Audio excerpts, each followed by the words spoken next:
안녕하세요. 올해 76세가 된 인천 송도에 사는 여성입니다. 평생을 살고 지냈던 고향을 떠나 최근 이곳으로 이사를 와서 아직은 모든 게 참 낯설기만 하네요. 으리으리한 건물들 사이로 사람들이 지나가는 모습들을 보고 있노라면 세상이 정말 편리하고 좋아진 것 같습니다. 얼마 전까지만 해도 여기저기 길을 다니며 폐지를 주우면서 살아왔던 저였지만 한순간의 사건으로 지금은 이렇게 높은 층에서 아래를 내려다보고 있을 줄 누가 알았겠어요. 요즘은 무료한 시간을 달래기 위해 남들이 살아온 사연을 듣는 일이 유일한 낙이 되었네요.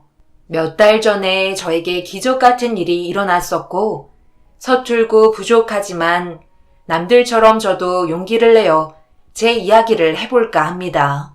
40년 전 남편과 사별해 두 아들을 홀로 키우며 일저일 안 해본 일 없이 악착같이 돈을 벌었어요. 주변에서 도와줄 친인척도 없었고 서로 의지할 사람은 세 식구뿐이었죠. 그나마 두 아들이 사춘기가 와도 나쁜 길로 빠지지 않고 엄마한테 효도한다며 바르게 자라줘서 그 힘든 세월들을 버틸 수가 있었습니다. 첫째 아들은 공부를 곧잘 해서 대학에 들어갔고 자랑스러운 소방관이 됐어요. 주변에서 소방관 사위를 얻고 싶어서 하루에도 맞선이 몇 번씩 들어오고는 했습니다. 첫째는 뭐든 알아서 잘 해내더니 결국은 교육자 집안에서 자란 치과의사 며느리를 데려왔더군요. 하지만 둘째는 어딜 내놓아도 항상 불안하며 장가나 잘 갈 수 있으려나 늘 걱정이 태산이었습니다. 한 번은 첫째가 화재 진압으로 긴박하게 출동하는 상황에 골목길로 들어서는데 소방차의 진로를 방해하는 불법 주차 차량이 있었고 그 차량은 얼마 전 둘째가 새로 뽑은 차였어요. 한 달도 되지 않은 차를 소방관들은 법대로 하겠다며 강제 처분을 내리고 말았죠. 결국 둘째 차를 망치로 깨부셨던 적이 있었네요. 깨진 유리창으로 호수관을 연결해 화재를 진압했었고 무사히 화재가 진압되고 나자 그 차가 동생의 차라는 걸 형은 뒤늦게 알았다고 하더군요. 그날부터 두 형제는 만나면 싸우며 점점 클수록 사이는 더욱 안 좋아졌네요.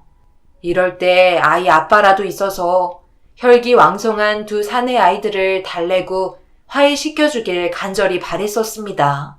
학교 다니며 제품에 있을 때는 두 녀석 다 사이도 좋았고 서로 의지하며 잘 지냈는데 성인이 되고 잘나가는 형이 탐탁치 않았는지 자꾸 사이가 멀어져 가더군요. 그러다 첫째가 결혼을 하고 독립을 해서 나간 후로부터는 더욱 형제들이 소원해지고 말았고 그 모습을 바라보는 엄마의 마음은 안타깝기만 했습니다. 솔직히 첫째만 신경을 많이 썼지 둘째는 아빠가 없는 후로부터는 홀로 지냈다고 봐도 무방했죠. 서로 연년생이었는데 형이 대학을 간 바람에 둘째까지 대학을 보낼 형편이 되지 못했어요. 그래서 학교를 졸업하고 대학 대신 군대에 가면 어떻겠냐며 이야기를 꺼냈더니 예상대로 아들은 펄쩍 뛰며 왜 형은 대학 가고 자기는 군대에 가야 하는지 난리를 치더군요. 난감하기도 했지만 아무리 둘째가 울고 떼를 써도 해줄 수 있는 게 없다는 현실이 답답했습니다. 결국 둘째는 이를 악물며 군대를 갔고 제대한 후 홀로 서기를 했네요. 처음에는 배달 일을 하더니 돈이 안 된다며 막노동 일을 시작했고 건설 현장을 다니며 일을 배우기 시작하더군요. 어린 나이에 일을 시작해서 나이가 어느 정도 찼을 때는 높은 자리까지 가서 작업을 지시하는 사람이 되어 있었습니다. 두 아들이 그래도 밥벌이는 하면서 사는 게 참 감사했어요. 하루는 둘째가 결혼할 사람이라며 며느리를 소개해줬는데 저와 큰 아들 내외는 며느리를 보고 깜짝 놀라고 말았습니다. 첫째는 절대 결혼을 허락할 수 없다며 쐐기를 박더군요. 엄마랑 형이 뭘 걱정하는지 잘 알겠는데 나 이제 30살이야. 나도 어린 나이가 아니라는 거야. 내 결정에 모두들 따라줬으면 좋겠어. 수경이랑 결혼 진지하게 생각하고 있으니까 그런 줄 알고 계세요. 그래, 그럼 둘이 언제부터 만난 거야? 수경이라고 했나? 내가 편하게 할게. 둘이 얼마나 만났길래 결혼을 하겠다는 거야? 내가 볼 때 수경이는 학생 같아 보이는데? 우리 아들이랑 나이 차이도 나는 것 같고 부모님도 알고 계시니? 양쪽 부모님 다 돌아가셨어요. 어머님이 뭘 걱정하시는지 알고 있어요. 제가 나이가 너무 어려서 그러시죠? 오빠랑 10살 차이라 생각하기 나름인 것 같아요. 저도 처음엔 나이 듣고 깜짝 놀랐는데 오히려 나이가 많고 적은 건 문제가 아니더라고요. 서로 불편한 것도 전혀 없고요. 오히려 싸울 일도 안 생겨서 너무 좋아요. 그래, 엄마. 나이가 뭐가 중요해? 우리보다 나이 차이 나는 부부들 얼마나 많아. 그래도 다들 잘 살잖아. 수경이가 부모님들을 다 일찍 여의어서 내가 마음이 많이 쓰여.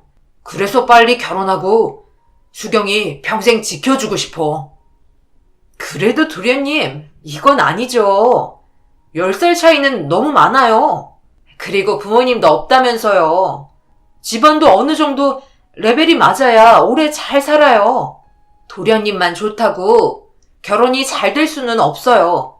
가족들이 다 반대하는데 꼭 이 결혼 하셔야겠어요? 그래, 너 그럼 못 쓴다.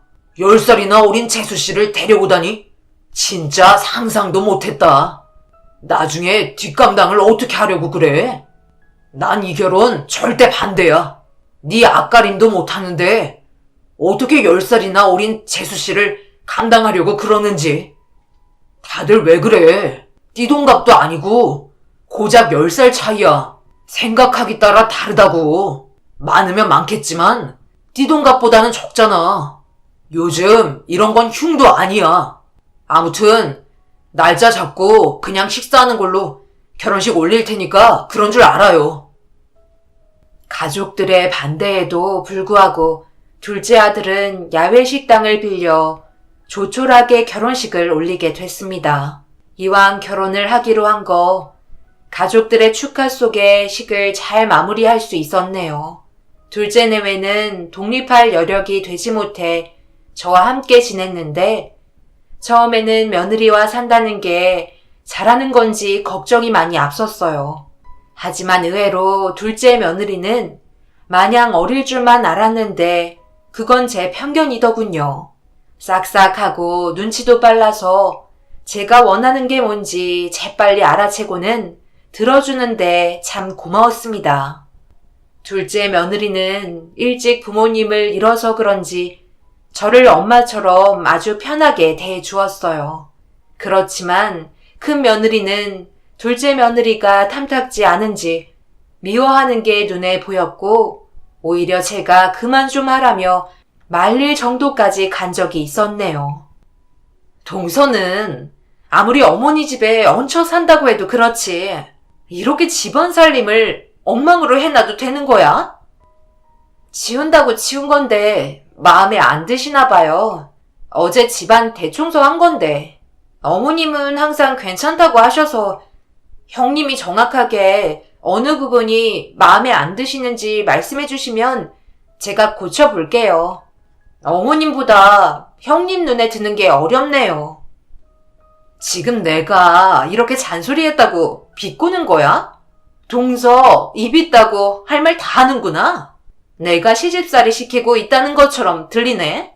못하는 걸 못한다고 말하는데 이제는 동서 무서워서 뭐라고 말도 못하겠다. 아이고, 너희들 그만두지 못해?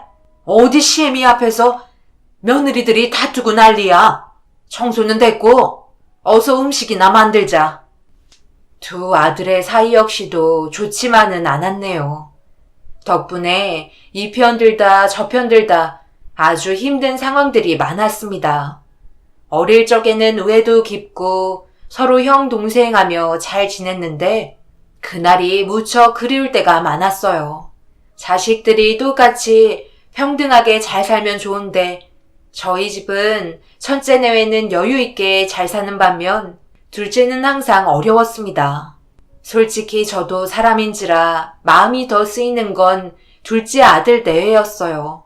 첫째야 둘이 잘 벌고 하니 별 문제가 없는데 둘째 내외는 하루빨리 제품에서 독립해 나가는 게 소원이었습니다. 하지만 자식 걱정은 저 세상 가서까지 한다는 말이 있듯이 평생 할 수밖에 없는가 봐요. 잘 살고만 있을 줄 알았던 첫째 며느리가 어느 날 울면서 한밤중에 집을 찾아왔고 며느리 입에서 나오는 말은 두 귀로 들으면서도 믿을 수가 없었습니다. 세상에 이 한밤중에 무슨 난리야? 너희 싸웠어? 아무리 싸웠다고 해도 그렇지. 이 야밤에 뭐가 그렇게 급해서?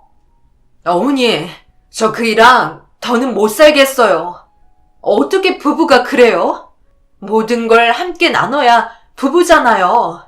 그런데 오늘 무슨 일이 있었는지 아세요? 글쎄 이 사람이 전화를 안 받길래 소방서에 전화해 봤죠. 근데 한 달 전에 일을 그만뒀다는 거예요. 아니 잘 다니던 직장을 왜 그만두냐고요. 앞으로 뭐 하려고 그런 짓을 했는지 저랑 아무 상의도 없이 그랬다니까요. 그래서 저녁에 들어와서 따져 물었죠. 그런데 어머님 아들이 뭐라 그런지 아세요? 글쎄 사업을 한대요. 불만 끄고 사람 구하는 일만 해본 사람이 무슨 돈을 벌 욕심이 생겨서는 잘난 소방관을 때려치우냐고요. 정말이야? 너랑 아무 상의도 없이 소방관을 나왔다고? 아니 무모하게 왜 그런 짓을 했지? 사업은 또 무슨 이야기야? 알고 보니까 3달 전인가 군대 선임이 자꾸 불러내서 식사하는 자리를 많이 가지더라고요. 별로 대수롭지 않게 생각하고 있었는데 아무래도 그 군대 선임이라는 사람이 신랑을 바람 넣은 것 같아요. 절대 아니라는데 제 촉이 맞아요. 앞으로 무슨 전기 사업이 뜰 거라면서 주식에 투자하겠다는데 그거 아무나 하는 거 아니잖아요. 제 주변 선배들 돈 좀 있다 하는 사람들도 주식 때문에 망한 사람 여러 봤는데 이제 어떡해 어머님. 걱정 마라. 내가 이 녀석을 만나서 당장 정신 번쩍 들게 할 테니까 너는 내일 출근도 해야 하는데 오늘은 늦었으니까 여기서 자고 가라. 지금 이런 마음으로 다시 집에 돌아가는 건 너무 위험하겠어.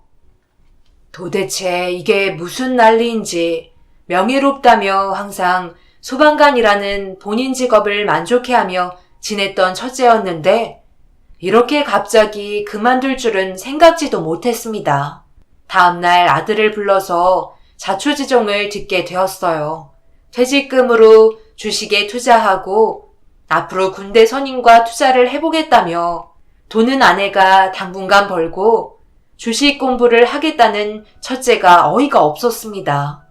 아무리 제 아들이라도 이렇게 허무맹랑한 이야기를 늘어놓으니 등짝에 손이 올라갔네요. 첫째 아들은 제 말에도 소용없었고 며느리가 이혼하자고 해도 들어먹지를 않고 기어이 본인이 원하는 주식 공부에 뛰어들더군요.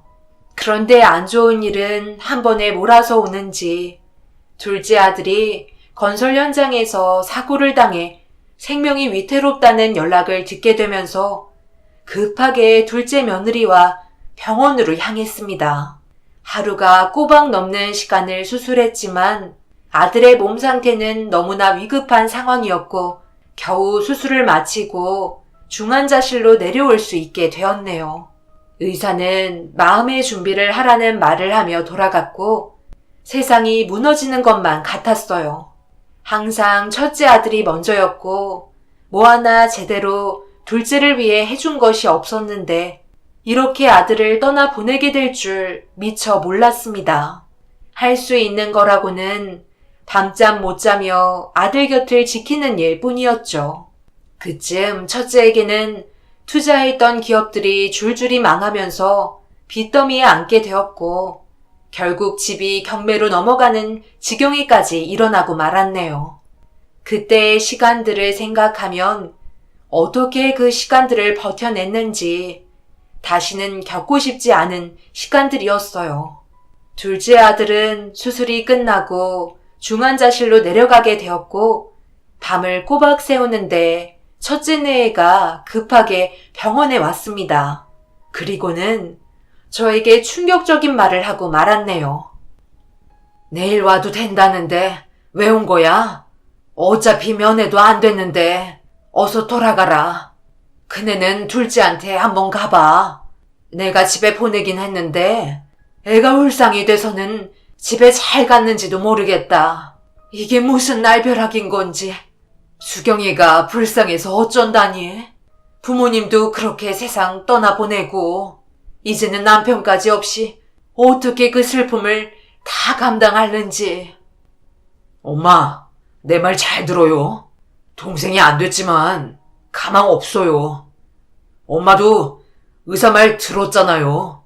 그래서 하는 말인데 엄마가 아버지 돌아가시고 금전적으로 많이 힘들어서 고생했던 기억 때문에 우리들이 결혼할 때 하신 말씀 기억나세요? 사람 일 어떻게 될지 모르니 보험에 대해서 잘 대비하라고 했잖아요. 엄마가 그걸 못해서 뼈 빠지게 고생했다면서. 동생 사망보험금 들어놓은 거 엄마가 재수씨 좀 잘 설득해서 동생 세상 떠나게 되면 어떻게 그 돈 좀 받을 수 없을까요? 너 지금 뚫린 입이라고 막말하는 거야? 동생이 지금 생사를 왔다 갔다 하는데 형이라는 사람이 그런 말이 나와? 그동안 너는 하고 싶은 거 누릴 것 다 누리며 살아왔잖아.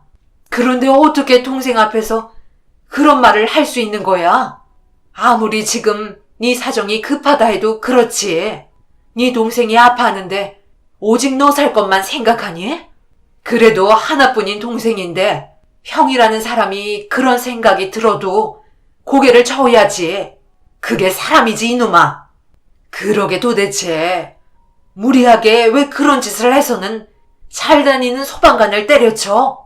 설령 둘째한테 돈이 나와도 그 돈은 수경이 거다. 너희는 절대 탐내면 안 돼. 알아들어? 무슨 염치로 그런 말도 안 되는 생각을 한 거야? 너 정말 내가 아는 내 아들 맞는 거냐? 내가 오죽하면 이러겠어요. 나도 지금 빚쟁이들한테 쫓겨서 제정신이 아니라고요. 엄마 첫째 아들도 생사를 오고 가고 있다고요. 우선 산 사람은 살아야 할 거 아니에요. 둘째는 의사도 가망 없다고 하잖아요. 나도 이렇게까지 하고 싶지 않은데 동생 상황이 지금 그렇다는데 나라도 살아야 하지 않겠어요? 엄마는 둘째도 잃고 나마저 잃고 싶어요? 이렇게 된 거 돈 나오면 저희 급한 불부터 끄고 제가 차차 갚아 나갈게요. 어머니가 재수씨 좀 설득해 주세요. 네? 어머니, 저희 진짜 서방님 그 돈 없으면 뿔뿔이 흩어져야 해요.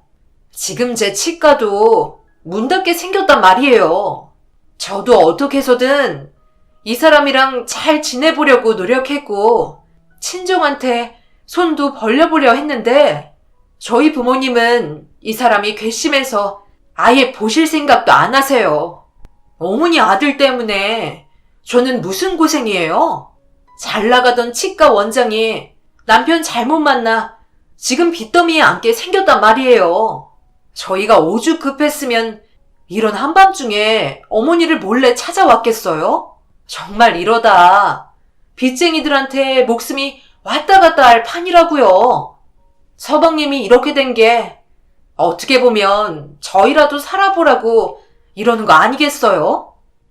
이것들이 쌍으로 아주 보자 하니까 니들 당장 나가라.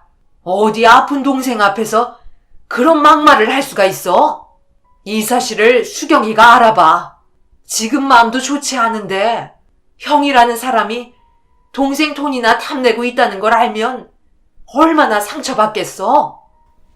첫째 내외는 결국 돌아갔고 다음날 아침 둘째 아들은 끝내 제품으로 돌아오지 못한 채 그렇게 허망하게 떠나보내게 됐네요. 어떻게 그 긴 시간들을 지나왔는지 지금 생각해도 아찔합니다. 그런데 더 기막힌 것은 아들의 장례를 치른 둘째 날이었어요. 아무리 둘째 며느리를 찾아봐도 안 보였고 혹시나 어디에 쓰러져 있는 건 아닌지 걱정이 돼서 첫째 내외와 며느리를 찾기 시작했습니다. 연락도 안 받자 느낌이 좋지 않아 집으로 가보았는데 둘째 며느리 짐들이 몽땅 사라져 없었어요. 이게 무슨 상황인지 도저히 이해가 되지 않았고 한순간에 둘째 며느리는 제 곁에서 홀연히 사라지고 말았네요. 아들의 장례식을 끝내고 납골당에 아들을 놓고 돌아오는 발걸음은 천근만근 너무나 무겁고 힘들었습니다. 아들이 없는 집에서는 단 한순간도 살 수 없을 것 같았어요. 첫째 내외는 동생 장례식이 끝나자마자 집에서 나와야 했고 저는 살았던 집을 팔고 평수가 작은 집에 들어가 첫째 내외와 함께 살게 되었습니다. 첫째는 정신을 차리고 착실하게 일을 시작했는데 며느리 역시 고맙게도 저희 아들 곁에 있어주면서 아는 선배의 치과에서 일을 하게 되었네요. 저도 없는 살림에 마냥 놀 수만 없어서 당장 급한 대로 저를 받아주는 식당에서 일을 시작하면서 짬짬이 공장에서 부자재를 받아와 부업을 시작했습니다. 세 식구가 그저 돈만 악착같이 벌며 빚을 갚기 바빴고 서로의 불만은 쌓일 대로 쌓였던 것 같네요. 결국 첫째 아들이 술을 먹고 늦게 들어오게 된 날, 큰 며느리는 그동안 참아왔던 분노를 아들에게 거침없이 퍼부으자 아들 역시 술 기운에 며느리와 언성을 높이고 말았습니다. 그런데 며느리 입에서 충격적인 말이 나오면서 그 뒤로 집을 나올 수밖에 없었네요. 당신은 도대체 생각이 있는 거야, 없는 거야? 지금 이 와중에 술이 넘어가? 나는 매일 환자들 입안만 쳐다보며 당신이 벌어놓은 일에 대해서 수습하고 있는데 술 먹을 시간에 대리라도 뛰어서 빚을 갚아야 할 거 아니야. 지금 이렇게 사는 게 사람 사는 꼴이야? 이럴 거면 차라리 이혼해. 우리는 아이도 없고 얼마나 좋아. 내가 뭐 좋다고 이 나이 먹으면서 당신 뒷바라지를 해야 해. 누가 알아주는 것도 아니고. 그리고 어머니도 그래. 이런 부업이 얼마나 번다고 내 눈앞에서 청승 떨면서 이런 짓을 꼭 해야 해? 무능한 부모라고 광고할 일 있냐고. 우리 엄마도 뭐 하나 더 벌어보겠다고 그러는 거 아니야. 당신은 며느리가 되어서 어떻게 시어머니한테 그런 말을 할 수가 있어? 어머니 식사 한번 제대로 차려드린 적이 있기나 해? 그러면서 내가 맨정신으로 당신이랑 어떻게 살아? 이렇게 버티기 힘드니까 술이라도 먹는 거지. 아내라는 사람이 그것 하나 이해 못해줘? 정말 지겹다. 어머니라도 내 앞에서 안 보였으면 좋겠어. 매일 퇴근하고 집에 오면 쉬는 게 쉬는 것 같지 않다고. 당신이 어머니한테 말 좀 해봐. 요즘 내 나이 먹고 누가 시어머니 모시고 살아. 가까워도 좋으니까 어디 원룸이라도 알아봐서 어머니랑 따로 살게 해. 안 그럼 나 정말 당신이랑 못 살아. 너 진짜 너무한다. 엄마한테 이제는 나밖에 없는데 이 집도 엄마가 한 거잖아. 근데 엄마를 내보내라고? 재수 씨는 엄마랑 참 잘 지냈는데 너는 왜 그렇게 못하는데?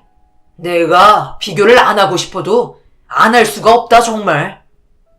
그 애랑 나랑 같아? 나는 명색에 치과 의사 원장이나 했던 사람이야. 지금은 잘난 남편 둬서 이런 꼴이지만 엄연히 다르다고. 어디서 비교할 게 없어서 집 나간 사람하고 나를 비교해? 가뜩이나 속상한데. 차마 방 안에서 몰래 듣고 있다는 걸 첫째 내애한테 들키지 않으려고 조용히 방불을 끄고 잠을 자는 척 했습니다. 그때 이불을 뒤집어 쓰고 얼마나 울었는지 모르겠네요. 자식도 자식 나름이라더니 그렇게 둘째한테 못해준 거 다 해가며 첫째를 키워왔다고 생각했는데 도대체 뭐가 잘못되어서 이렇게까지 오게 된 건지 모든 상황이 원망스러웠습니다. 또 저를 미워할 수밖에 없는 며느리 심정도 이해가 갈 것 같았네요. 열심히 공부해서 치과 의사 되고 좋은 집에서 잘 살고 있어야 할 며느리가 이런 집에서 하루하루 지낸다는 게 며느리 성격상 많이 참다가 결국 터트린 걸 잘 압니다. 그동안 식당 일로 번 돈으로 첫째 내외와 조금 떨어진 곳에 원룸을 구했고 나가 산다고 말했네요. 제 앞에서는 그러지 말라고 말리는 신용을 했지만 이렇게라도 해서 첫째 내외와 잘 살 수만 있다면 다행이겠다 싶었습니다. 그렇게 25년이 흘러서 도저히 식당 일을 할 수 있는 체력이 안 돼서 그나마 소일거리로 폐지 줍는 일을 하던 찰나 동네 편의점 앞을 지나가는데 폐지가 보여 정리를 하고 있었습니다. 그런데 그때 옆 동네에서 폐지를 줍는 여자가 제가 찜한 폐지를 같이 줍자며 다가왔고 황당해서 그렇게는 못하겠다고 하니 오히려 큰 소리로 저에게 악담을 늘어놓기 시작했네요. 같은 처지에 서로 반반 나누면 좋지. 이거 얼마나 된다고 혼자 다 먹을 생각을 해. 그리고 여기 항상 내가 박스 가져가는 곳인데 이렇게 날로 먹으면 안 되지. 나도 다음에 많이 주면 줄 테니까 좀 양보 좀 합시다. 내가 모를 줄 알아? 이 동네 사람도 아니면서 매번 우리 동네에 있는 박스는 죄다 먼저 쓸어가고 어디서 수작이야? 그래 잘났다. 다 가져라. 동네 텃세도 아니고 뭐야. 어차피 같은 처지 아냐? 서로 도우며 지내면 좀 좋아. 그 박스 줍고 얼마나 떼돈 버는지 보자. 에잇! 일진 사나우려니까 별게 다 거슬리네. 결국 참다 못한 저는 여자의 머리채를 잡고 서로 큰 싸움이 벌어지고 말았습니다. 아무리 폐지를 줍는 인생이 되었다지만 남들한테 죄 지은 적 없이 살았고 오히려 길에 보이는 쓰레기를 주워서 동네 사람들한테 고맙다는 말을 들으면 들었지 저를 한 번 본 여자가 무시하는 말을 하니 도저히 참을 수가 없더군요. 그런데 더 비참하게 만드는 사건이 있고 말았습니다. 여자와 언성이 높아질 때쯤 아들 내외가 나란히 오는 게 보였고 반가운 마음에 아들에게 가려 했는데 며느리와 아들이 저와 눈이 마주친 순간 뒤를 도는 게 아니겠어요? 분명히 제가 여자와 다투는 걸 보고 저를 향해서 오는 건 줄 알았는데 딱 봐도 놀라며 피하는 눈치였습니다. 너무나 황당해 그 자리에 주저앉고 말았네요. 여자는 분이 안 풀렸는지 저에게 달려들으려 했고 저는 제정신으로 서 있을 힘이 없었죠. 주민의 신고로 경찰들이 왔는데 여자는 먼저 머리채를 뜯겼다며 경찰들 앞에 하소연하기 시작했습니다. 그 여자의 자식들이 놀란 마음에 파출소로 들어오자 여자는 더 기세등등 제 앞에서 큰 소리를 치더군요. 그때의 모욕감은 정말 눈을 찔끔 감게 만들었어요. 그때 누군가 제 이름을 부르며 다급하게 들어왔고 낯이 많이 익은 중년의 여성이 저에게 뭐라고 하는 여자 앞에서 오히려 삿대질을 하며 저 대신 화를 내기 시작했습니다. 당신 뭐야? 왜 우리 어머님한테 소리 지르고 행패야? 이 동네 사람도 아니면서 남의 동네나 키웃거리는 게 뭘 잘한 거라고 감히 우리 어머니한테 손가락질을 해? 얼마면 합의할 건지 금액 돼. 어머니, 가세요. 여기는 제 변호사가 알아서 정리해 줄 테니까 우선 저랑 여기서 나가요. 이 꼴이 도대체 뭐예요? 뭐라고? 어머니? 너 설마 수경이니? 둘째 며느리 수경이란 말이야? 이게 도대체 얼마만이야? 어디가 있었길래 이제야 나타나? 25년 만이지? 잘 지내고 있었던 거야? 네가 그렇게 사라지고 내가 얼마나 마음이 아팠는지 아니? 살아 있어줘서 정말 고맙다. 나는 우리 아들 그렇게 되고 네가 안 좋은 마음이나 먹었으면 어쩌나 해서 밤잠을 설친 적이 하루 이틀이 아니야. 그런데 이렇게 건강히 잘 있어줬구나. 너무 잘 됐다. 죄송해요. 제가 너무 늦게 나타났죠? 아주버님이랑 형님이랑 함께 사시는 바람에 너무 돌아서 왔네요. 그렇게 도망치듯이 저도 나와서 죄송했어요. 연락을 하고 싶었는데 아주버님한테 들키면 당장 보험금 내놓으라며 닥달할까봐 꽁꽁 숨어 살았어요. 어머니한테는 그러면 안 됐는데. 뭐? 보험금? 너 설마 그때 첫째 내외가 한 이야기 다 들었던 거야? 내가 너 쉬라고 집에 보냈었는데 집에 안 갔니? 제가 어떻게 집에 갈 수 있었겠어요. 그냥 바람 쐴 겸 병원 한 바퀴 돌고 어머니한테 돌아오려고 했죠. 그런데 이렇게 25년이 걸렸네요. 어머니, 저 용서해 주세요. 실은 아주버님이 하신 이야기 듣고 너무 무서웠어요. 그런데 아주버님한테 그 돈 들어가면 안 될 것 같았고 그때 저희 임신 5주였어요.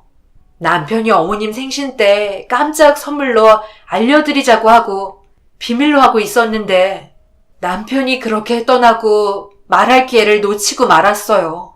그리고 돈을 노리는 이야기를 듣고 가만히 있을 수 없어서 미리 보험사에 연락해서 보험금 받을 수 있게 따로 조치를 취했어요. 그러다 보니 이렇게 도망쳐 나오게 됐네요. 그렇지만 저 그 돈으로 우리 아들 위해 쓰려고 악착같이 모으고 불렸어요.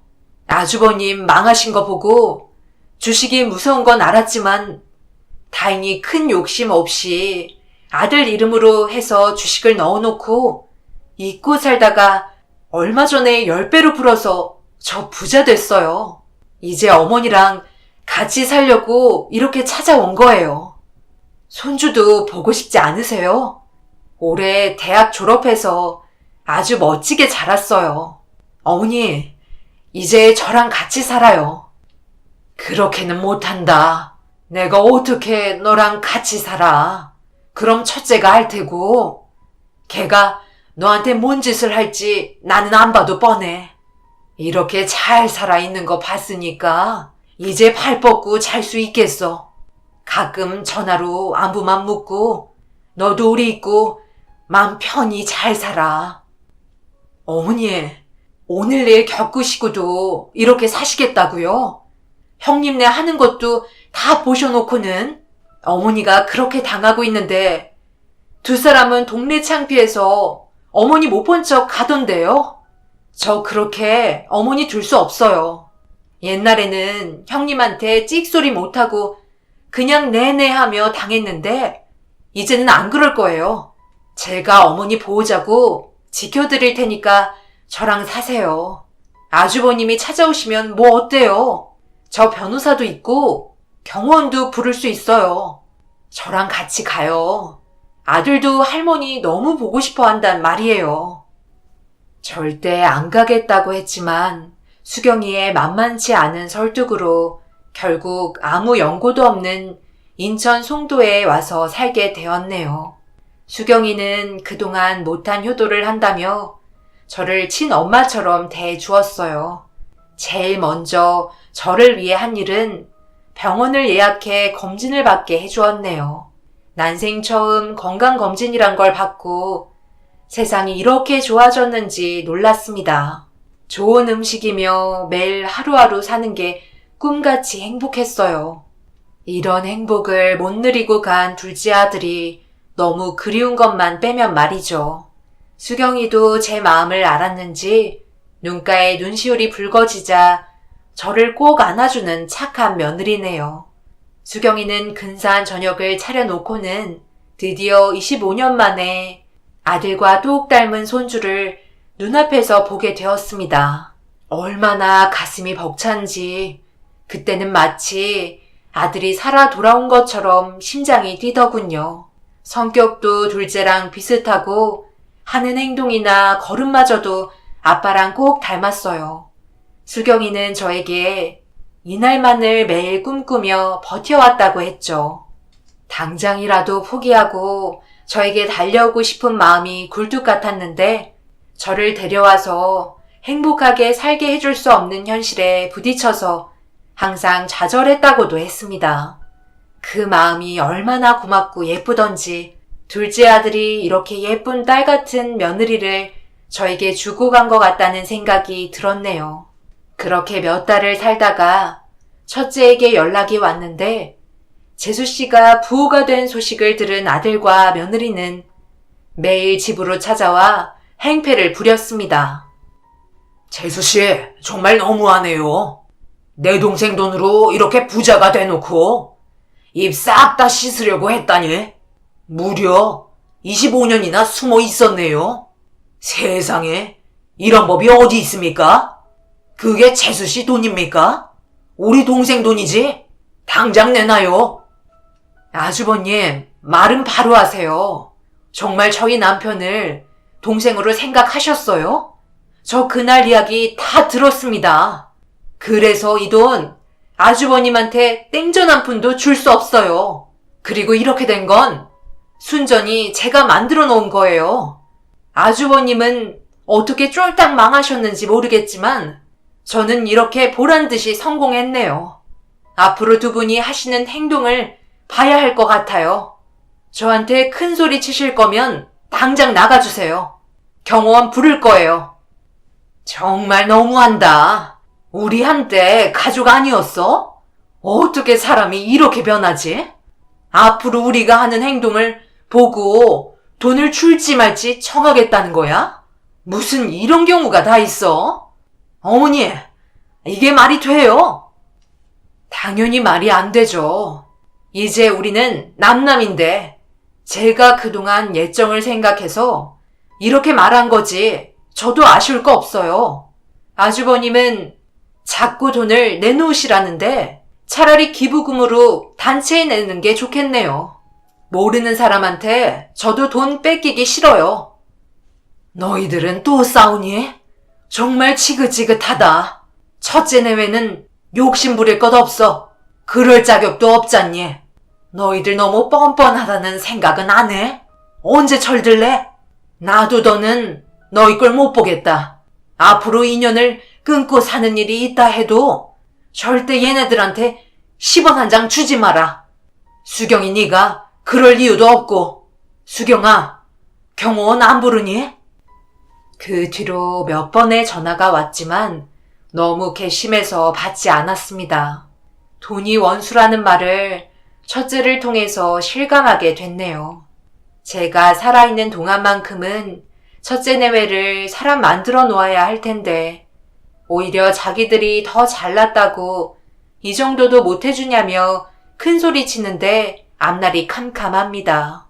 여러분, 사연 영상을 애청하는 사람으로서 이곳에서 지혜도 얻고 고민도 해결하던데 제 아들내외가 정신 차리고 올바르게 살 수 있는 삶의 지혜가 있을까요? 부모 역할이 부족한 제가 조심스럽게 여쭤봅니다. 긴 사연 들어주셔서 감사합니다.